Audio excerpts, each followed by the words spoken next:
அதாவது தேசிய தலைவர் பிரபாகரன் அவர்களையும் ஈவேரா அவர்களையும் நேரெதிர் துருவத்தில் நிறுத்துறதுன்றது சரி கிடையாது. அதை நாம் தமிழர் கட்சி செய்யறதும் சீமான் அவர்கள் செய்யறதும் மிகவும் ஆபத்தானது அப்படின்னு சொல்லி தொடர்ச்சியாக பல பேர் சொல்லிட்டு இருக்கிறாங்க.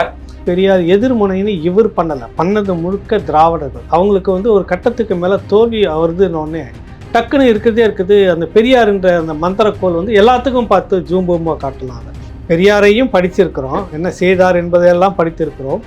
திராவிடத்தில் வீழ்ந்தோம் என்ற குணா ஐயா அவர்களுடைய புத்தகத்தையும் படிப்பு வச்சிருக்கிறோம். வகுப்பு எங்களுக்கு எடுக்கப்பட்டு நாங்கள் விவாதிச்சிருக்கிறோம். சித்தாந்தத்தை தூக்கிட்டு இது வரைக்கும் எனக்கு துரோகத்தை தான் செய்துட்டு எந்த விடுதலையும் வாங்கி தரல. ஒரு ஒடுக்கப்பட்ட இனம், ஒரு அடிமை இனம், நானும் அடிமை நீ அடிமைனா ரெண்டு பேரும் சேர்ந்து போறான்ற எண்ணம் தான் நமக்குள்ள வரும். விசாரணை அதிகாரி அந்த ரவோத்தமன் அவருடைய பேட்டியில் அதை சொல்லியிருப்பார். கருணாநிதி பண்ணது முதல் வேலை அந்த லைஃப் லைனை கட் பண்ணது. நாங்கள் பாகிஸ்தானோட இருக்க விரும்பலைன்னு சொல்கிறான் முஜிபுர் ரகுமான்.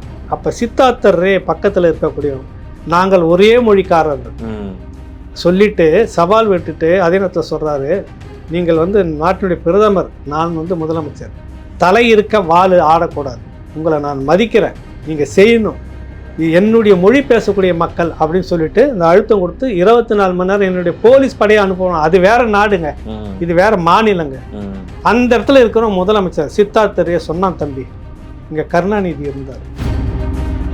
ஈரோடு இடைத்தேர்தல் முடிவுகள் நாம் தமிழர் கட்சிக்கு சொல்லும் செய்தி என்ன? காசு கொடுத்தாதான் ஓட்டு அப்படின்ற நிலையே இருக்குதுன்றதை இன்னும் இவர்கள் உடைக்க முடியும். திராவிடம் ஒருபோதும் உடைக்காது. ஆர்கே நகர்ல இவங்க படுமோசமா யாருக்கிட்ட 13% வாங்குறாங்க. யாருக்கிட்ட நின்னாங்க அவங்க? யாருக்கிட்ட? ஒரு சுயேட்சை கிட்ட. சொல்லுங்க, நாம் தமிழருக்கு போட்டாதீங்க, நாம் தமிழருக்கு போட்டாங்கன்னு பேச வச்சிங்க. என்ன ஆதாரம் நீங்க எடுக்கல தொகுதியில? அப்புறம் இது எப்படி கொண்டாட முடியும் நீங்க? அதை நம்ம எடுத்து பேசுறோம். நம்ம இது சிலருக்கு எரிச்சலா இருக்கு. புரிஞ்சுக்கிட்டாங்க, திருப்பி அடிக்கிறாங்க, காசு கொடுத்தா திருப்பி அடிக்கிறாங்கன்ற நல்லா வருதுன்னா நீங்க அரசியலே பண்ண முடியாது. ஆனா அந்த நேரத்துலயும் நாம் தமிழர் கட்சி அரசியல் பண்ணுவாங்க. ஏன்னா இவங்க வந்திருக்கிற விதமே இந்த மாதிரி. யார் அந்த சார் மாதிரி அப்படி அது எப்படி ஒரு ஒரு கேள்வியா இருக்குது. அந்த மாதிரி இந்த கள்ள ஓட்டு கலாச்சாரத்தின் தந்தை யாருங்க ஐயான்னு சொல்லி உங்களுக்கு கேட்கிறாரு. யாருங்க ஐயா? வெறும் கொள்கைக்காக அல்லது அவங்க சொல்லக்கூடிய திட்டங்களை காதுல கேட்டு அதுக்காக 100 விழுக்காடு மக்களும் ஓட்டு போடுற காலம். 100 விழுக்காடுனா ஓட்டு போடுற எல்லாருமே இப்படி பார்த்து ஓட்டு போடுற காலம் எப்ப வருமா அப்படின்னு கேட்கிறாருங்க. சொல்லுங்க. ஏன் வராது? இப்ப 24,000 பேர் மாறி இருக்காங்கல்ல.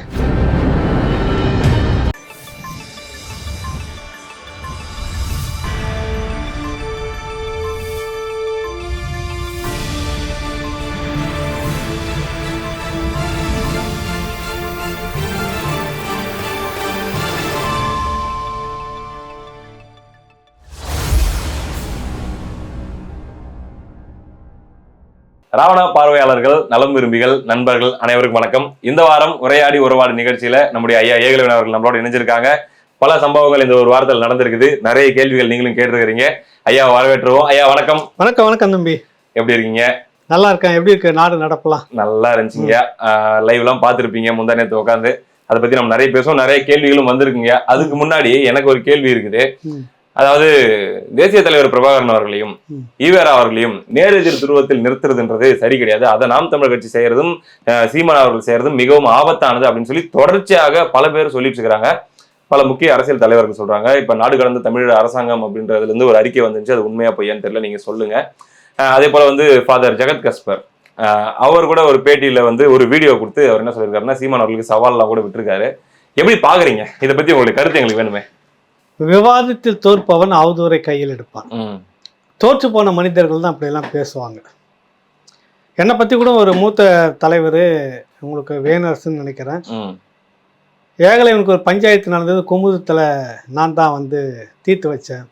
அப்புறம் கைக்கூலி புலமேந்த தமிழர்கிட்ட காசு வாங்கிட்டு பேசிட்டு இருக்கிறேன் அப்படின்லாம் நிறைய பேசுகிறார். என்ன பஞ்சாயத்து குமுதத்தில் ஒன்றை எதுக்கு கூப்பிட்டாங்க? குமுதம் எடிட்டோரியல் வர அளவுக்கு உனக்கு அங்கே இருந்ததா? நீ யார்கிட்டோ ஒருத்தட்டு கெஞ்சி பேட்டி கொடுக்குறதோட சரி, அந்த ஊர் ரிப்போர்ட்டரை கையில் வச்சுக்கிட்டு சில விஷயங்கள் பேசினா நல்லா இருக்காது. அவ்வளோதான். என்னன்னு தெளிவாக பேசணும். நான் கைக்கூலியாக இருக்கிறதுல உனக்கு என்ன பிரச்சனை, உங்களுக்கு என்ன பிரச்சனை, அதுவும் கிடையாது. ஏன் நீ இங்கே என்ன பேசணும், அதுவும் கிடையாது. உங்களை பற்றி நான் பேசுகிறதும் இல்லை. நிறைய விஷயங்கள் இருக்குது, அது சொன்னால் நல்லாயிருக்கும். சிலர் இந்த மாதிரி அது ஒரு உச்சம் அவதூறு, தோற்கும்போது விவாதத்தில் தோற்கும்போது அவதூறை கையில் எடுத்துறது. எந்த இடத்துலையுமே சீமான் பெரியார் எதிர்முனைன்னு இவர் பண்ணது முழுக்க திராவிடர்கள். அவங்களுக்கு ஒரு கட்டத்துக்கு மேலே தோல்வி வருதுன்னொன்னே டக்குன்னு இருக்குது அந்த பெரியார்ன்ற அந்த மந்திரக்கோள் வந்து எல்லாத்துக்கும் பார்த்து ஜூம்பூமாக காட்டலாம். அது எல்லாத்துக்குமே பொருந்தும். ஆனால் பெரியாரை பற்றிய பெரியாரும் பிரபாகரனையும் வந்து எதிர்முனையில் வச்சுட்டு, இப்போ எதிர்முனையில் வச்சுட்டாக்கா நீங்கள் நாளைக்கு உடனே ஈழம் கிடைக்கிறது கிடைக்காம போயிடுச்சா? இத்தனை வருஷமாக ஒன்றா தானே வச்சுக்கிட்டு இருந்தீங்க, நீங்கள் தானே அது கூட சுமந்துட்டு இருந்தீங்க. என்ன நடந்துச்சு?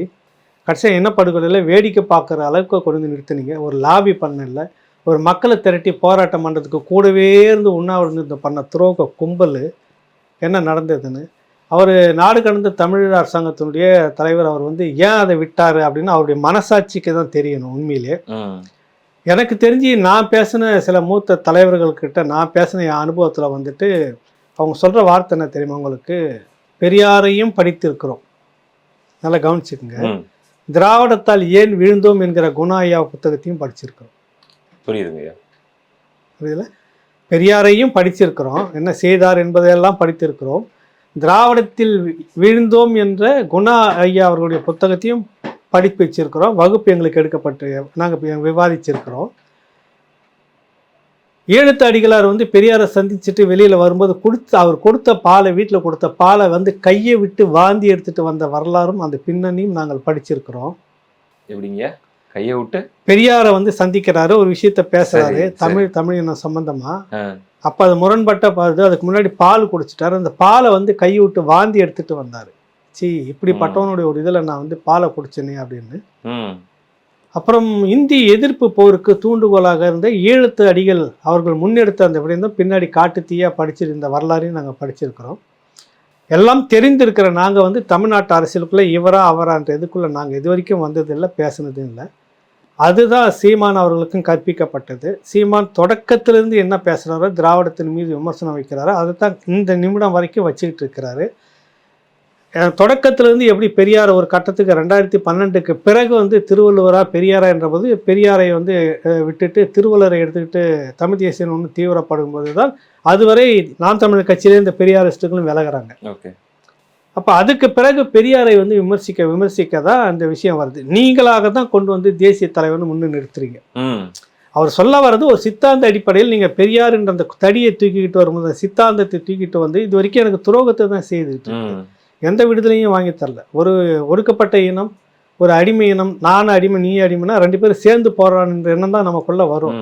ஆனால் தந்தை செல்வா வந்து கேட்டப்ப வந்து சொன்னதுன்னா நானே ஒரு அடிமை அப்படின்றப்ப தெரிஞ்சு போச்சு. இந்த ஒரு அடிமை எப்படி இன்னொரு அடிமைக்கு உதவ முடியுமா? 2 அடிமைகள் சேர்ந்து தான் அந்த போராட்டத்தை முன்னெடுக்கணும். அதை விட இன்னொன்று சொன்னது என்ன தெரியுமா உங்களுக்கு? நீங்கள் இது வந்து ஏன் கேட்குறீங்க? அது அவங்க நாடு இருந்தால் அங்கே முடிஞ்சா இருங்க, இல்லைன்னா வந்துருங்க அப்படி சொன்னார். அதுதான் அடுத்தது விஷயம் இருக்குது. இதெல்லாம் பதிவாகி இருக்குது. இது எல்லாமே நாங்கள் தெரிஞ்சிருக்கிறோம். ஈழ மக்களும் ஈழ தலைவர்களும் தேசிய தலைவர் அவர்களும் எங்கேயுமே இதெல்லாம் வந்து விமர்சனத்துக்கு அப்பா இது வந்து பேசுனதில்லை, எதிரெதிர் துருவத்தில் வச்சதில்லை. சீமானும் இப்பொழுது பேசி கொண்டிருப்பது அப்படி அல்ல. இதெல்லாம் பேசுவது திராவிடர்கள் தான். டக்குன்னு பயம் வந்துச்சு, உச்சகட்டமாக அடி விழுந்த உடனே இதுலேருந்து தப்பிக்க பெரியாரையும் இவரையும் நீங்கள் எதிரெதிர் துருவத்தில் வைக்காதீர்கள். புரியுதில்லை? இவர் இந்த பக்கத்தில் நிற்கிறார், நீ அந்த தடியை எடுத்துகிட்டு வந்தால் நான் பிரபாகரன் குண்டு எடுத்துகிட்டு வருவேன்னா அது ஒரு சித்தாந்தம். அதுக்கு உடனே அது வன்முறையோ இல்லை அது குண்டு வீசுறது அர்த்தம் இல்லை. இது தமிழ் தேசியன்றது இன்றைக்கி வந்துக்கிட்டு இருக்குது. நீங்கள் பெரியாரியன்றது இது வரைக்கும் வந்து எதிலையுமே வந்துட்டு இல்லை. எடுத்ததெல்லாம் இருந்துட்டு குறிப்பிட்ட சமூகம் நீங்கள் கொழுத்து வாழ்வதற்கு மட்டும் அதை நகர்த்திக்கிட்டு போகிறீங்க. புரியுதில்ல? புரியுதுங்க. அதுக்கு தான் இது பயன்பட்டுக்கிட்டு இருக்குது. வேறு எந்த விடுதலையும் இங்கே கிடைச்சல. பிரதான 3 கோரிக்கை அதுவும் கிடைச்சலன்னு தான் அவர் பேசிக்கிட்டு இருக்கிறார்.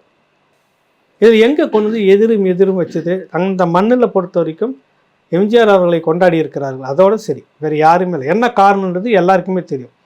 இவரை பற்றி எந்த இடத்துலையும் அவர் பேசுனதும் இல்லை, கொண்டாடியதும் இல்லை. அவர்கள் அவங்களா இருக்கிறாங்க, இதெல்லாம் பார்த்துக்கிட்டு தான் இருக்கிறாங்க. ஒரே வார்த்தை முடிஞ்சிச்சு உங்களுக்கு. பெரியார் அவர்கள் என்னெல்லாம் செய்தார் இந்த இனத்துக்குன்றதையும் நாங்கள் படிச்சிருக்கிறோம். திராவிடத்தால் ஏன் வீழ்ந்தோம் என்கிற குணா ஐயா புத்தகத்தையும் நாங்கள் படிச்சிருக்கிறோம். அதுதான் மொத்த போராளிகளுடைய கணிப்பு. இருந்தாலும் அவங்க தமிழ்நாட்டினுடைய அரசியல் தலைவர் எந்த தலைவருடைய விருப்பு விமர்சனத்துக்கும் வந்தது. ஒரே ஒரு மட்டும் கடைசியாக வந்துட்டு இந்த மாதிரி கருணாநிதி அவர்கள் ஒரு அதிருப்தியை வந்து கவலையை, அது கூட ஒரு ஆதங்கத்தை சொல்றாரு. இப்படி வந்து மருந்துக்கு வந்த காசெல்லாம் எடுத்துக்கிட்டாங்க, கடிதத்துல வந்து நெடுமாறன் கொடுத்த அந்த விஷயத்த சொல்லி இருக்கிறாரு. அதை தாண்டி கடைசியாக வந்து சீமான் அவர்களை உச்சகட்டமாக சந்தித்த ஒரே ஒரு நபர் இவர் தான். சந்தித்த போது ஒன்றும் இல்லை, நீ போய் அங்கே செய்ய வேண்டிய வேலை எதுக்கு கூப்பிட்டது போனது பல காரணங்களில் முக்கியமாக ஒன்று, அந்த கடலோர பகுதியில் எங்கேயாவது ஒரு இடத்த திறந்து விட சொல்லி எங்களுக்கு. அந்த அம்மா இருந்த காலகட்டத்தில் எல்லாருமே ஒத்துக்கிட்டாங்க. நெடுமாறன் அவர்களும் பதிவு செய்திருக்கிறார் அவருடைய புத்தகங்களில். கடைசி வரைக்கும் ஏதாவது பண்ணிட்டு இருக்கோம் அந்த அம்மா, ஆனால் கடலோர பகுதிகள் வந்து எந்த எங்களுக்கு தொந்தரவும் இருக்காது, எல்லாம் வர பொருள் எல்லாம் வந்துக்கிட்டு தான் இருந்தது அப்படின்னு. ஆனால் இவர் வந்த பிற்பாடு வந்து லைஃப் லைன் வந்து கட் பண்ணுறது, அது வந்து இறந்து போன சிபிஐனுடைய விசாரணை அதிகாரி அந்த ரவோத்தமன் அவருடைய பேட்டியில் அதை சொல்லியிருப்பார். கருணாநிதி பண்ணது முதல் வேலை அந்த லைஃப் லைனை வந்து கட் பண்ணது. லைஃப் லைன்னா கடலோர பகுதி, அந்த மக்களுக்கு போய் சேர வேண்டிய அத்தியாவசிய முக்கியமான உயிர் லைஃப் லைன் கட் பண்ணது இவர் தான். அதை வந்து எங்களுக்கு கொஞ்சம் எங்கேயாவது கொஞ்சம் அப்படி கண்டுக்காமல் விட சொல்லுங்க, இருக்க வேணாம், அது நீங்கள் போய் பேச முடியுமா அப்படி. இங்கே வந்து பல பேரை சந்தித்து முயற்சி எடுத்து கருணாநிதி அவர்களை பார்க்கறதுக்கும் சீமான் டைம் கேட்குறாரு. அதுக்கு முன்னாடி வரைக்கும் திமுகவுடைய செல்லப்பிள்ளை தான் அவர். ஆமாம், இவங்களே சொல்லிக்கிட்டு இருப்பாங்க. இதே நெடுமாறனும் மற்றவர்களும் விமர்சனம் பண்ணவங்க தான் கருணாநிதியுடைய செல்லப்பிள்ளை சீமான் அப்படின்னு. அங்கே போயிட்டு வந்த உடனே வந்து இவரை சந்திக்க விரும்பலை அவர், அதுதான் நோக்கம். அப்போ இதுதான் சொல்ல வர்றாருன்னு அவரும் புரிஞ்சுக்கிட்டாரு. கடைசி வரைக்கும் செய்யவே இல்லை. நிறைய விஷயம் பேசணும். இது வந்து வரலாறு யாரும் இங்கே தெரியாமல் இல்லை. 1971 மேற்கு வங்கத்திலேருந்து வங்கதேசம் வந்துட்டு இருக்குது, அந்த பக்கம் பாகிஸ்தான், இது கிழக்கு பாகிஸ்தான் பிரிவினை வருது. அப்போ பக்கத்தில் மேற்கு வங்கத்தில் இருந்தது சித்தார்த்தர் ரே என்று இருக்கிறாரு, ஒரே மொழி ஆனால் முஸ்லீம். சரிங்க, புரியுதுல்ல? பிரிட்டிஷ் காலத்திலே இந்துக்கள் இது, அங்கே வந்து அந்த வங்கதேசம் வந்துட்டு முஸ்லீம்கள் அங்கே நிறைய இருக்காங்க, அது கிழக்கு பாகிஸ்தானாக மாறிடுச்சு. பிரிவினை வந்து சிக்கல் வருது அங்கே, அது அங்கே இருக்குது இங்கே இருக்குது. அப்போ மொழியால் நாங்கள் வந்து வேற, நாங்கள் பாகிஸ்தானோட இருக்க விரும்பலைன்னு சொல்கிறான் முஜிபுர் ரகுமான். அந்த போராட்டம் அங்கே மாணவர் போராட்டம், அது பெரும் மாணவர் போராட்டமாக வெடிக்கிறது. அப்போ சித்தார்த்தர் ரே பக்கத்தில் இருக்கக்கூடிய நாங்கள் ஒரே மொழிக்காரர்கள், புரியுதுல, ஒரே மொழியை பேசுபவர்கள் நாங்கள், மேற்கு வங்கம் வங்கதேசம். புரியுது. மதத்தால் வேறாக இருந்தாலும் நாங்கள் இனத்தால் மொழியால் ஒன்றுன்றான், புரியுதுல. வங்காளிகள் வங்காள மொழி ஒன்றுன்னு சொல்றான். சித்தார்த்தர் ரே இந்திரா காந்திக்கு கோரிக்கை வைக்கிறார். அவர் 24 மணி நேரம் உங்களுக்கு டைம், நீங்கள் வந்து இராணுவத்தை அனுப்பி வங்கதேசத்தை நீங்கள் உதவி பண்ணலைன்னா என்னுடைய மாநில போலீஸ் இருக்குல்ல, போலீஸ் படையை நான் அங்கே அனுப்புவேன், வேற வழி இல்லை. முக்கியமான ஆயுத கிடங்குகள் அங்கே தான் இருக்குது, எடுத்துக்கிட்டு நாங்கள் போக சொல்லுவோம். சொல்லிட்டு சவால் விட்டுட்டு அதே நேரத்தில் சொல்கிறாரு, நீங்கள் வந்து நாட்டினுடைய பிரதமர், நான் வந்து முதலமைச்சர், தலை இருக்க வாள் ஆடக்கூடாது, உங்களை நான் மதிக்கிறேன், நீங்கள் செய்யணும், இது என்னுடைய மொழி பேசக்கூடிய மக்கள் அப்படின்னு சொல்லிட்டு இந்த அழுத்தம் கொடுத்து 24 மணி நேரம் என்னுடைய போலீஸ் படையை அனுப்பணும். அது வேற நாடுங்க, இது வேற மாநிலங்க. அந்த இடத்துல இருக்கிற முதலமைச்சர் சித்தார்த்தர் ரே சொன்னான், தம்பி இங்க கருணாநிதி இருந்தார். புரியுதுல உங்களுக்கு? புரியுதுங்க. கருணாநிதி இருந்தாருங்க. அந்த முடிவு அவர் எடுக்கல, அன்னைக்கு அந்த அழுத்தம் கொடுக்கல இந்திரா காந்திக்கு. இத்தனைக்கும் இந்திரா காந்திக்கு அன்னைக்கு வேண்டப்பட்டவராக இருந்தார். 1969 காங்கிரஸ் கட்சிக்காரர்களே இந்திரா காந்தி தூக்கி போடுறப்ப எதிராக நிற்கும் போது அதுக்கு ஆதரவு கொடுத்து நின்றவர் கருணாநிதி. இனத்துரோகத்தினுடைய அடிப்படை நீங்கள் தேடி போய் பார்த்தீங்கன்னா வரலாறு தம்பி படிச்சிங்கன்னா இவ்வளவு துரோகம் அந்த மனுஷனுக்குள்ள. ஒரு இனம்தான் அது, இனத்தினுடைய உனக்கு தொடக்கத்திலே வந்துடுச்சு. தொடக்கமே நீ இப்படி தானே இருக்க, 71 நீ இப்படி தானே இருக்கிற. இந்த இனம் நீ வேற நான் வேறன்றது அங்கே காமிச்சிருக்கிறல்ல. சித்தார்த்தர் ஒரு வங்காளி என்ற ஒன்று, ஒரு மொழி பேசக்கூடியவர்கள், அந்த நாடு வேறையாக இருந்தாலும் என் இனத்துக்காரங்க அடிபட்டுட்டு இருக்கிறாங்க, சிக்கலாக ஆகிட்டு இருக்குது, நீ அவன் வந்து பிரித்து விடு, இராணுவத்தை அனுப்பு, இல்லைன்னா என்னுடைய போலீஸ் அனுப்புவன்னு கேட்குறான். ஒரே இனம்னு சொல்லக்கூடிய தமிழ் இனம் ஈழத்தில் இந்த சிக்கல் இருக்குது. இந்திரா காந்தியை பார்த்து அங்கே அனுப்புகிற மாதிரி இராணுவத்தை இங்கே அனுப்பி, இல்லை என்னுடைய போலீஸை நான் அனுப்பணும் நீ சொல்லவே இல்லை, ஏன்னு சொல்லலை கருணாநிதி? ஏன்னா நீ வேற நான் வேற. அதுதான் இன்னைக்கு இருக்கக்கூடிய எல்லா தலைமுறைகிட்ட எடுத்துகிட்டு போய் சேர்க்குறப்ப இதெல்லாம் ஒரு அரசியலாக வருது. நீங்கள் கொண்டு வந்து உடனே பிரபாகரும் இவரும் நேர் எதிர் நிறுத்தாத பணம் மட்டும் எல்லாம் ஒழுங்காக நீங்கள் பண்ணிட்டு இருந்தீங்களா அந்த மக்களுக்கு?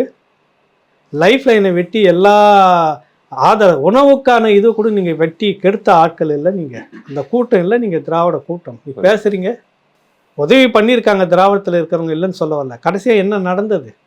அதில் இருந்தவங்க எல்லாருமே அந்த நேரத்தில் ஏன் கருணாநிதிக்கு எதிரான பெரும் தீவிரமான போராட்டத்தை நடத்தி நெருக்கடியை கொடுக்கல? இன்றைக்கி சீமானுக்கு மேலே இவ்வளோ பேர் விழுந்து கொதறீங்கல்ல. இனப்படுகொலை நடந்துட்டு போலி நாடகம் உண்ணாவிரதம் நடத்தின இந்த கருணாநிதிக்கு எதிராக இந்த கருஞ்சட்டை தொடர் எத்தனை பேர் இந்த மாதிரி கிளர்ந்து வந்து பண்ணாங்க? ஒப்புக்கு அழுதிங்க, அடையாள போராட்டம் சும்மா நடத்திக்கிட்டு இருந்தீங்க, மெழுகுவத்தி பிடிக்கிறது, வெங்காயத்தை உருட்டுறது, இதுதான் உங்களுடைய போராட்டமாக இருந்தது. புரியுதில்ல உங்களுக்கு? உண்மையான இன்னைக்கு சீமானுக்கு எதிராக கங்கணம் கட்டிட்டு இத்தனை பேரும் பாயிறீங்கல்ல, இந்த வேகம் இந்த கோபம் அன்னைக்கு கருணாநிதிக்கு எதிராக இருந்திருக்குன்னு நீங்க இல்லையே. இருந்திருந்தா விமான நிலையத்தை முற்றுகையிட்டிருக்கணும், ரயில் நிலையத்தை முற்றுகையிட்டிருக்கணும், துறைமுகத்தை முற்றுகையிட்டிருக்கணும். எந்த வேலையும் ஸ்தம்பிக்காமல் செய்திருந்தீங்கன்னாக்கா ஒரு தீர்வு வந்திருக்குங்க. சொல்லுங்கள். ஆசிய நாடுகள் முழுக்க இந்தியாவை பார்த்துக்கிட்டு தானே ஒன்று நகர்ந்தது. வரலாறு நிறைய இருக்குது தம்பி. இதெல்லாம் விவாதமாக வரும்போது உங்களுக்கு பதில் சொல்ல முடியல. தோற்கிறீங்க, அவதூறை கையில் எடுக்கிறீங்க சீமான் மீது. இதுதான் விஷயம். அதுக்கு நான் சொல்லக்கூடிய பதில். ஐயா ஏகலைவன் அவர்களுக்கு வணக்கம். பாலன் கோயம்புத்தூர்லேருந்து கேட்குறாரு, ஈரோடு இடைத்தேர்தல் முடிவுகள் நாம் தமிழர் கட்சிக்கு சொல்லும் செய்தி என்ன? இது எப்படி சொல்கிறதுனாக்கா, ஒன்றும் கடுமையான உழைக்கணும், களப்பணியை ஒன்றும் விரிவாக்கணும். ஆனால் இந்த தேர்தல் முறையே தவறாக இருக்கிறது என்பதை மக்கள் மத்தியில் இன்னும் எடுத்துகிட்டு போய் சேரணும். காசு கொடுத்தாதான் ஓட்டு அப்படின்ற நிலையை இருக்குதுன்றதை இன்னும் இவர்கள் உடைக்க வேண்டும். திராவிடம் ஒருபோதும் உடைக்காது. திராவிடம் அது இருந்துக்கிட்டே இருக்கணும். காசு கொடுத்தா ஜெயிக்கணுன்ற நிலை வர்றதுக்கு தான் நமக்கு வாழ்வாதாரம் இருக்கும். அதனால் அது உடைக்க அது ஒரு காலமும். உடைக்க வேண்டியது தமிழ் தேசிய பிள்ளைகளும் பேசி களத்தில் போய் வீடு வீடாக பேசி, காசு வாங்கிட்டா நீ அவனை கேள்வி கேட்க முடியாது. சும்மாவா போட்ட ஓட்டு, காசு வாங்கி தானே போட்ட, கேள்வி கேட்டாங்கல்ல, ஓசியில் போகிறோன்னு சொன்னாங்கல்ல, இதெல்லாம் ஒன்றும் போய் எடுத்து போய் சந்தாக பேசணும், தெருவாக பேசணும். அது ஒரு படிப்பினை கிடச்சிருக்கு. இன்னொரு விஷயம், ஜனநாயகம் இன்னும் உயிர்ப்போடு இருக்கிறதுன்னு நமக்கு காட்டியிருக்கு. 24,151 ஓட்டுன்னு நினைக்கிறேன். காசு தரமாட்டேன்னு சொல்லி பிரச்சாரம் பண்ணி, சாதி பேரை சொல்லாமல், மற்ற பேரை சொல்லாமல், மற்ற அரசியல்லாம் செய்யாமல், அடிவெட்டி வெட்டாமல் பேசி வாங்கின ஓட்டு 1,54,000 பேரில் 6ல் ஒரு பங்கினர் ஜனநாயகத்தை இன்னும் உயிர்ப்போட வச்சிருக்க விரும்புகிறாங்க அப்படின்னு காட்டியிருக்குது.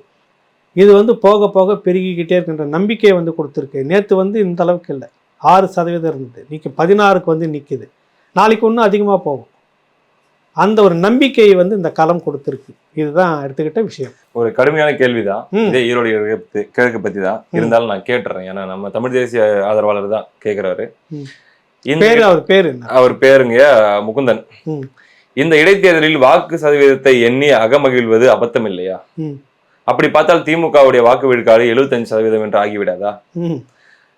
இப்படியே போனால் தமிழ் தேசியம் எப்போது ஆட்சி அமைக்கும்? 16% வந்துருச்சுன்னு சொல்லி நீங்க சந்தோஷப்படுறீங்க. என்ன பண்ணணும்னு சொல்றாரு அவரு. அதான் உட்காந்துட்டு நீங்க எது வேணாலும் கேட்கலாம். நீங்க கேட்டதுல ஒரு கேள்வியை நீங்க திமுக 75% சொல்ல வரீங்க. திமுக மட்டுமே 75%? 13 கட்சிகள். இது இல்லாம ஒரு டசனுக்கு மேற்பட்ட பெரியாரிய கூட்டமைப்புகள், ஒரு டசனுக்கு மேற்பட்ட 10க்கும் மேற்பட்ட பெரியாரிய தமிழ் தேசியம். இந்த தமிழ் தேசியம் வந்துட்டு இருக்குல்ல, அதனுடைய கிளையா வச்சுக்கிட்டே நம்மளை போலவே போலியை விற்கிற கூட்டம் அது. புரியல? ஒரிஜினல் அங்கே போகுது, நல்லா ரன்னிங் போயிட்டு இருக்குன்னு ஒரு போலியை கொண்டு விற்பாங்கல்ல, சீனா போலின்னு சொல்லிட்டு விற்பாங்கல்ல, அந்த மாதிரியாக பெரியாரிய தமிழ் தேசியம் அப்படின்னு ஒரு டசனுக்கு மேலே 70-50 ஆண்டுகளுக்கு மேலே உங்களுக்கு 67லேருந்து இன்ன வரைக்கும் பார்த்தீங்கன்னா தொடர்ச்சியாக ஒரே சின்னம். அதிகாரம் மட்டும் உங்ககிட்ட இருக்கக்கூடிய பல்லாயிரம் கோடி கட்சியோட நிதி என்ன இவ்வளவும் வச்சுக்கிட்டு இந்த அதிகார பலம் இருக்குது. இவங்கெல்லாம் அரசு ஊழியர், உங்களுக்கு கீழே தான் இருக்கணும். நாளைக்கு தேர்தல் முடிஞ்ச அடுத்த நாளே நீங்கள் உங்கள் கண்ட்ரோலில், தமிழ்நாடு அரசு கண்ட்ரோலில் தான் அவங்க இருக்கணும். எங்கேயாவது இறுக்கி நேர்மையாக அவங்க பிடிச்சி பணத்தெல்லாம் பறிமுதல் பண்ணி அப்படி இப்படின்னு செய்தானே, யார் அது?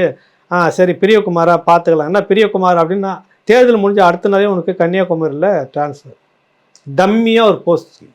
இப்படிலாம் நடக்கும்ன்றது எல்லாம் தெரியும். இவ்வளவு அதிகார பலத்தை எல்லாம் வச்சுக்கிட்டு நீங்கள் வாங்கின 75 ஓட்டுன்றப்ப எல்லா கட்சிக்கும் பிரிங்க. ஒரு கட்சிக்கு எவ்வளோ இருக்கும்? ஒரு 2 வைங்க. 13 கட்சி ஒன்று மற்ற அமைப்பில் எல்லாம் பிரிஞ்சு போனால் உங்களுக்கு எவ்வளவு இருக்கும்?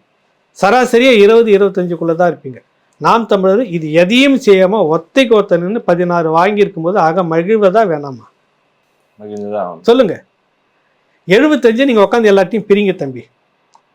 இதில் காங்கிரஸ், விடுதலை சிறுத்தைகள், பெரிய செல்வாக்கா விடுதலை சிறுத்தைகளுடைய வாக்கு வங்கி இங்கே இருக்குது. விடுதலை சிறுத்தைகள், அப்புறம் கொங்கு மண்டல பகுதிக்கு ஒரு பெரிய பகுதி அங்கேயும் நீங்கள் சேர்த்துக்கிட்டீங்க, அந்த கட்சியை சேர்த்துக்கிட்டீங்க, அதுக்கு ஒரு பெரிய செல்வாக்காங்க வாக்கு வந்திருக்கும். கரெக்டா? இது எல்லாமே பெரியாரிய கூட்டமைப்பு தனி போக அந்த வேட்பாளருடைய சமூகம், அவங்களுடைய சமூகத்துடைய சங்கத்தின் சார்பில் இவர் செங்குந்த முதலியார் சமூகத்தை சேர்ந்தவர், அதனால நம்ம சமூகம் எல்லாரும் அவருக்கு தான் ஓட்டுன்னு சொல்லி அது ஒரு சாதிக்கு விழுந்த ஓட்டு. இப்ப இது எல்லாமே சேர்ந்து இருக்குதுல்ல, பிரிங்க, தனித்தனியா பிரிங்க. பிரிச்சுட்டா கடைசியா என்ன இருக்குன்னு பாருங்க. இருந்தா உங்களுக்கு அதிகபட்சமா எவ்வளவு இருந்திருக்கும்? இவ்வளவு செய்தே பணத்தை கொடுத்து உங்களுக்கு ஒரு 20-25% தான் உங்களுடைய ஓட்டே வருது. கரெக்டாக இருக்கிற ஒரு எத்தனை பேருக்கும் பிரித்து கொடுத்தேன். குறைஞ்சி ஒரு 3-4% பிரித்து இது போகக்கூடும். உங்களுக்கு எவ்வளோ வரும்? புரியுது. எவ்வளவு வந்திருக்கு உங்களுக்கு? அப்புறம் இது பணத்தை கொடுத்து வாங்கிட்டு இந்த பெருமை எதுக்கு நீங்க பேசுறீங்க? அந்த குறைகளை வந்து மக்கள்கிட்ட பேசணும். இவங்களுக்குன்னு பிரித்து பார்த்தீங்கன்னா சுத்த ஒரிஜினல் செல்வாக்கு இவ்வளவு தான் இருக்குது. அதுக்கே 8000 ரூபாய் செலவு பண்ணியிருக்கிறாங்க. புரியுது. நான் வந்து அவரை இப்ப இந்த கேள்வி கேட்ட அண்ணன் வந்து நான் குற்றச்சாட்டுல அவருடைய ஆதங்கத்தை நான் பாக்குறேன். இப்படியே ஏதோ ஒண்ணு பண்ணிட்டு தான் இருக்காங்க. நம்மளும் வந்து ஏதோ ஒண்ணு சொல்லி அதுக்கப்புறம் வந்து இப்படிதான் அப்படின்னு சொல்லி காரணங்களை அடுக்கிறோம். இந்த காரணங்கள் இப்படியே தானே இருக்க போகுது. நம்ம அப்புறம் எப்போ வந்து தமிழ் தேசியம் வந்து அதிகாரம் நேற்று என்ன அந்த தொடக்க காலத்துல முதல்ல தேர்தல் போட்டிட்டப்ப எத்தனை சதவீதம்? 2016 அங்கிருந்து வளர்ந்துகிட்டு தானே வரும். 49 திமுக தொடங்கப்பட்ட 1949 தொடங்குறாங்க. 67 வரைக்கும் அவங்களுடைய நிலைமை என்ன? 18 வருஷம். 18 வருஷத்துல அவங்க என்ன செய்திருந்தாங்க? எப்படியெல்லாம் வந்து அரசியலுக்குள்ள வந்து யாரை எதிர்த்தார்களோ குள்ளுகப்பட்டர் ஆரிய பார்ப்பனர் குள்ளுகப்பட்டர்னு ராஜாஜியை விமர்சிச்சுட்டு அந்த ராஜாஜி தோல்ல உட்காந்துக்கிட்டு அவரை கும்பிடுறான் பாப்பனான்னு சொல்லிட்டு கும்பிடுறான் பட்டர்னு சொல்லி அவரை கெஞ்சி கூத்தாடி அவர் கூட்டணி சேர்ந்துக்கிட்டு வெற்றி பெற்றார். முதல் வெற்றி. ஆமா, முதல் வெற்றியே. இந்த நாம் தமிழர் கட்சியினுடைய பெருமைக்கு சொல்லலாம். தோழருக்கு நான் விளக்குறேன். இது எவ்வளவு சிரமங்களுக்கு மத்தியில் ஒரு தனியாக வந்துகிட்டு இருக்குது. 2 தேசிய கட்சிகள், இங்க இருக்கக்கூடிய 2 திராவிட கட்சிகளோடும் தேசிய பேசிகளோடும் கூட்டணி இல்லை. வாய்ப்பு வந்தால் புதிய கட்சிகளோடு எதிர்காலத்தில் அதை பற்றி யோசிப்போம் தான் தொடக்கத்திலேருந்தே சொல்லிட்டு இருக்கிறார். அந்த அரசியலை பேசி பேசி பேசி இன்னைக்கு இந்த அளவுக்கு வந்திருக்கல. 16% வந்திருக்கு. அவருக்கே முகுந்தன் தம்பிக்கே தெரியும், தம்பியோ அண்ணனோ அவருக்கே தெரியும் எவ்வளவு நெருக்கத்துக்கு மத்தியில் இந்த பிரச்சாரம் அங்கே ஈடுபட்டு இருக்குதுன்னு. அப்புறம் இது மகிழாமல் என்ன செய்வதுன்னு நான் கேட்க வரேன். சரிங்க, புரியல. இதுதான் சொல்ல வரேன். இந்த மகிழ்ச்சிக்குள்ளதாக இருந்து தான் நம்ம அடுத்த கட்டத்தை ஒன்று உற்சாகமாக கொண்டுட்டு போகணும். 1லிருந்து 16 வந்திருக்கிறோம் தனித்து, யாரும் வேணாம் அப்படின்னு சொல்லி. புரியுதில்ல உங்களுக்கு? அப்போ இது எப்படி ஒன்று அடுத்த கட்டத்துக்கு 16 ஒன்று தீவிரமாக வேலை செஞ்சால் 30ன்னு வந்து ஒரு நிலையில் நிற்கும் போது நம்ம தான் முடிவு எடுக்கிற ஒரு இடத்துக்கு வரோம், அதை நோக்கி நகர்றோம். இவ்வளவு செல்வாக்கு இருக்கிற திமுகனுடைய வாக்கெல்லாம் பிரித்து பார்த்ததுக்கு எவ்வளோ சொன்னால் 20-25க்குள்ளே தான் வந்து நிற்கும். கடைசியாக இத்தனை 1000 கோடி சொத்து வச்சுக்கிற அவங்களுக்கு அவ்வளோதான் இருக்கிறப்ப வெறுங்கையில் வச்சுக்கிட்டு நின்று நம்ம பேசி வாங்கியிருக்கிறது 16 கிட்ட வந்திருக்குல்ல. அதுவும் இடைத்தேர்தல் தேர்தலாக இருந்தால் பரவாயில்ல. இடைத்தேர்தல் பற்றி உங்களுக்கும் தெரியும். பார்த்தீங்கன்னா இப்போ ஆர்கே நகரில் 1000 தான் இருந்தாலும் அவங்க தான் வந்து ஆளுங்கட்சி தான் வரும். ஆர்கே நகர்ல இவங்க படுமோசமா வந்து 13% வாங்குறாங்க. யாருக்கிட்ட நின்னாங்க அவங்க? யாருக்கிட்ட? ஒரு சுயேட்சை கிட்ட. சொல்லுங்க. இதை விட நீங்க வந்து இன்னொரு கட்சியை போயிட்டு நீங்க டெபாசிட் வாங்க நிறைய திராவிட தம்பிகளை பார்த்துக்கிட்டு இருந்தேன். ஒரு கட்டுரை போட்டிருந்தேன் நான் விரிவா. ஆர்கே நகர்ல நீங்க தோத்த விதம் இருக்குல்ல, அதாவது அது என்ன சொல்லுவாங்க, ராஜாதி ராஜ ராஜ கம்பீர ராஜ மார்த்தாண்ட ராஜா குலோத்துங்க அப்படின்னு சொல்லிட்டு பாரம்பரியத்தோட வந்த திராவிட கட்சி மண்ணை கவனது ஆர்கே. சர்வசாதாரணமாக உங்களை அடிச்சு காலி பண்ணிட்டு போனோம்.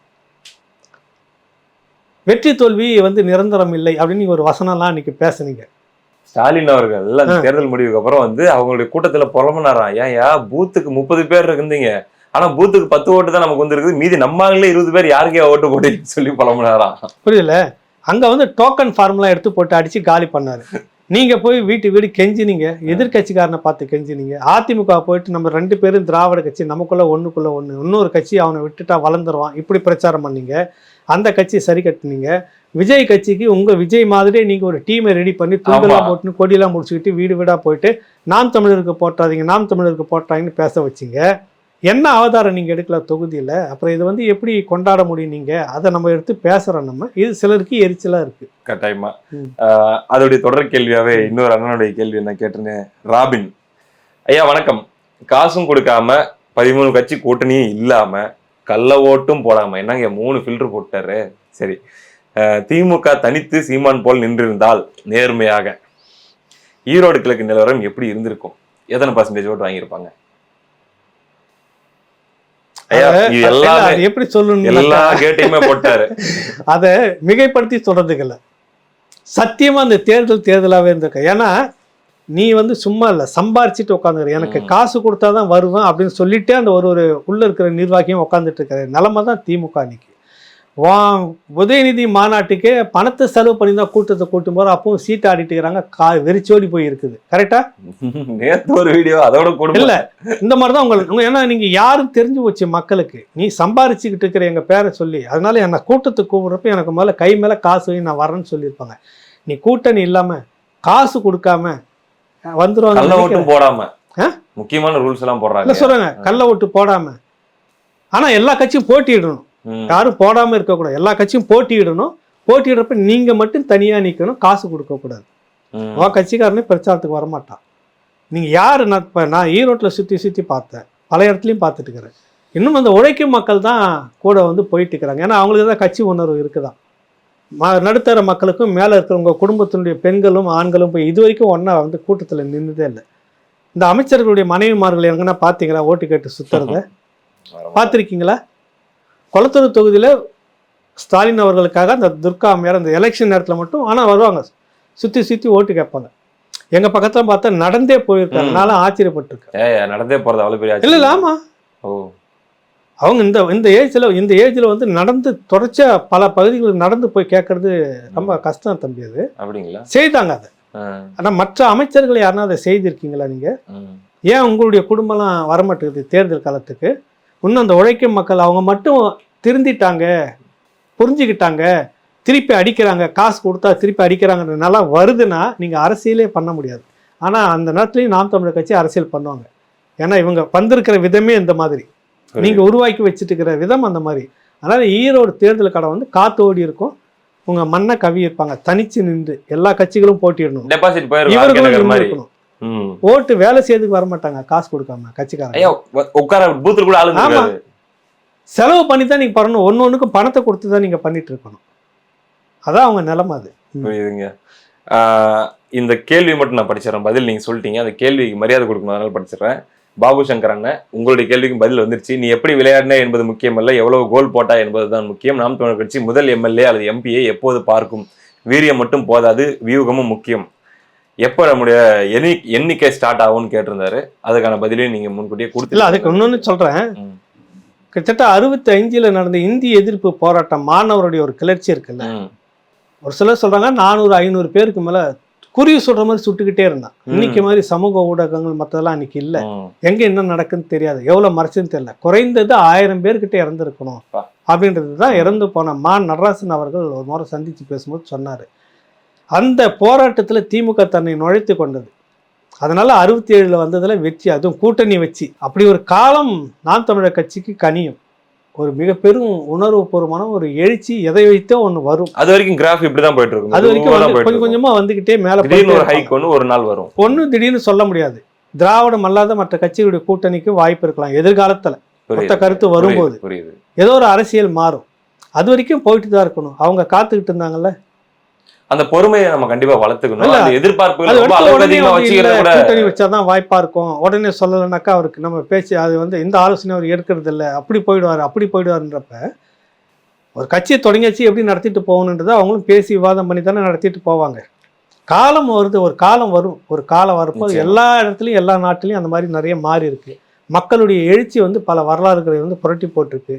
அப்படி ஒன்று இங்கே வரும். எல்லாருமே குடிச்சிட்டு எல்லாருமே மயங்க போயிருப்பாங்கன்னு திராவிடம் நினைச்சிடக்கூடாது. எல்லாருமே காசுக்கு வேலை செஞ்சுட்டு இருப்பாங்கன்னு திராவிடம் அந்த மயக்கத்தில் இருக்கக்கூடாது. அந்த மயக்கம் ஒரு நாள் தெளியும் போது புது வரலாறு பிறக்கும். அதுதான். ஆமா, இப்ப நீங்க சொல்ல வந்த அந்த கடைசி விஷயத்தை தான் கேள்வியா கேட்டாரு. அதையும் நான் சொல்லிடுறேன், அவருடைய பேர் நான் சொல்லிடுறேன்.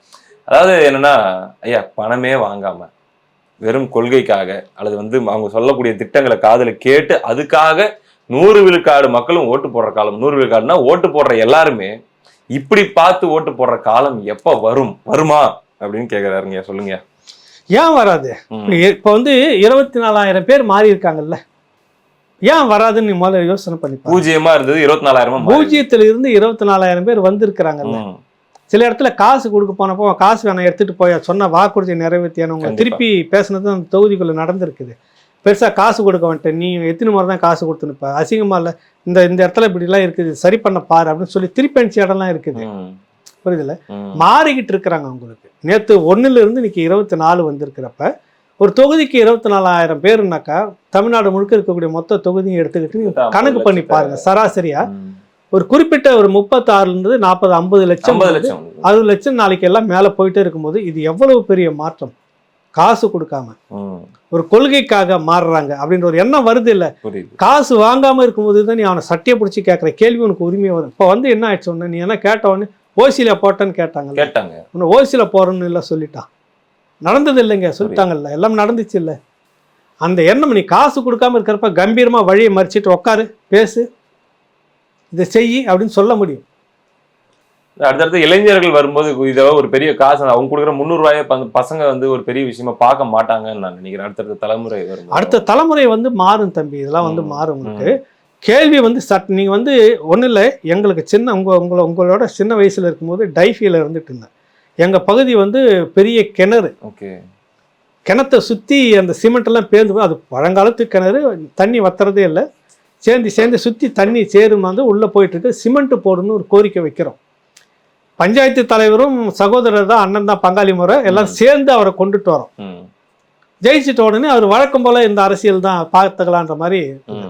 அப்போ எம்ஜிஆர் வந்து அந்த ஒரு தண்ணி டேங்கை திறந்து வைக்க வராரு. இவர் போகணும், இவர் போய் அதில் கலந்துக்கணும். பஞ்சாயத்து போர்டு தலைவர் மறிச்சிட்டு உட்காந்தோம் நாங்கள். பஞ்சாயத்துலாம் நடந்து போகக்கூடாதுன்ட்டா. ஆமா, நீ பதில் சொல்லிட்டு இதுக்கு உறுதி கொடுத்துட்டு போகணும். ஏன்னா காசு கொடுக்கல, அவரும் காசு கொடுத்து ஜெயிக்கல, அவரும் நியாயமா நடந்துக்கிட்டார். நாங்கள் நியாயமா கேள்வி கேட்டோம். பிறகு அதை சாத்தியப்படுத்திச்சாங்கன்னு வச்சுக்கோ, பண்ணி கொடுத்துட்டாங்கன்னு வச்சுக்கோங்க. இப்படி வரணும் உங்களுக்கு. நீ காசு வாங்காம இருந்தா நீ யாரா இருந்த எம்எல்ஏ யாரா இருந்த முதல்ல இறங்க, வண்டி விட்டு இறங்க, இது பதில் சொல்லிட்டு போ. என்ன ஓட்டு கட்டுன்னு வர, ஓட்டு வாங்கிட்டு போறேன், நீ பாட்டு வந்துட்டு வந்து காரில் மேலே ஏறிக்குன்னு எட்டி பார்த்துன்னு போற. என்ன இலக்காரன் கால் கீழே படாது, இறங்குன்னு முதல்ல கேள்வி கேட்பீங்களா இல்லையா? கண்டிப்பா. 100 பேர் சேர்ந்தீங்கன்னா என்ன கேட்க முடியும் அந்த இடத்துல? தொகுதிக்குள்ள வந்துட்டு அது கோபம் உங்களுக்கு. காசு வாங்காம ஒரு அரசியல் வரும்னா வரும், மாறும், மாறிக்கிட்டு இருக்குது, எதிர்பார்க்கலாம் இல்லைங்களா? ஐயா அன்புடன் கரு நாகராஜன் சென்னையில இருந்து கேட்டிருக்காரு, யார் அந்த சார் மாதிரி, அப்படி அது எப்படி ஒரு ஒரு கேள்வியா இருக்குது. அந்த மாதிரி இந்த கள்ள ஓட்டு கலாச்சாரத்தின் தந்தை யாருங்க ஐயான்னு சொல்லி உங்ககிட்ட கேட்கிறாரு. யாருங்க ஐயா?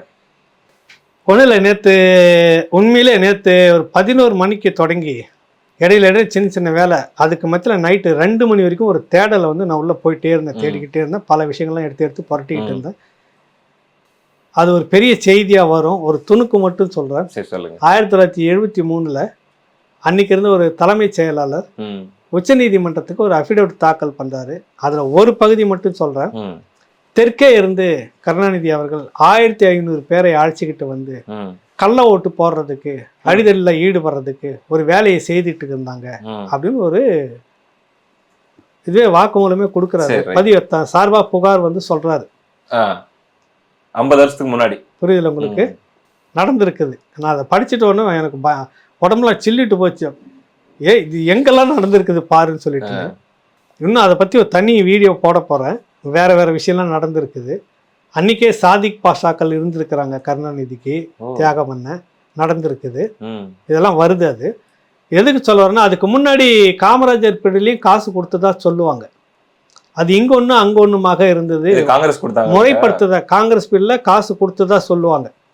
முறைப்படுத்தப்பட்ட கொடுத்ததா எல்லா இடத்துலையுமா அப்படி இல்லை. யாரோ ஒரு இடத்துல இங்கே ஒன்று கொடுத்துருக்கலாம், அவங்களுடைய செல்வாக்கு, அந்த ஜமீன் செல்வாக்கு இதெல்லாம் வச்சுக்கிட்டு. ஆனால் இப்படிலாம் நடத்தணுன்ற ஒரு ஃபார்முலாவை கொண்டு வந்ததுக்கு ஒரு IAS அதிகாரி தலைமைச் செயலாளருடைய வாக்குமூல பதிவு இருந்ததா நான் படிச்சிருக்கிறேன். கள்ள ஓட்டுக்கு புரியுதுல உங்களுக்கு? அது என்னன்னா, எப்படி கைப்பற்றுவது, அந்த களத்தை கைப்பற்றுவது, கள்ள ஓட்டு போட வருது. இன்னும் சொல்ல வருது என்னன்னாக்கா, இவங்களை கண்டாவே ஒரு பயம் இருக்கும். சோடா பாட்டில் விட்டு அடிப்பாங்க, அப்போல்லாம் வெடிச்சு செதனோடனே கலவரம் எல்லாம் ஓடுவாங்க. உள்ள போயிட்டு நிதானமா எல்லாத்தையும் ஓட்டு போட்டு மிரட்டிட்டு வந்துட வேண்டியது. ஒரு பூத்தை கைப்பற்றுறது. ஆமா, இதெல்லாம் நடந்திருக்குது. அப்ப அதுக்கு மேல நான் என்ன சொல்லணுன்றது உங்ககிட்டே விட்டுறேன். ஓகே, இந்த வாரத்துடைய உரையாடி உறவாடு நிகழ்ச்சியுடைய முதல் பாகத்தை நம்ம இதோட முடிச்சுக்கலாங்க ஐயா. அடுத்த 2வது பாகத்துல இன்னும் பல இன்ட்ரெஸ்டிங்கான கேள்விகள் இருக்குது, நம்ம தொடருவோம். நன்றி. நன்றி, வணக்கம் தம்பி, வணக்கம்.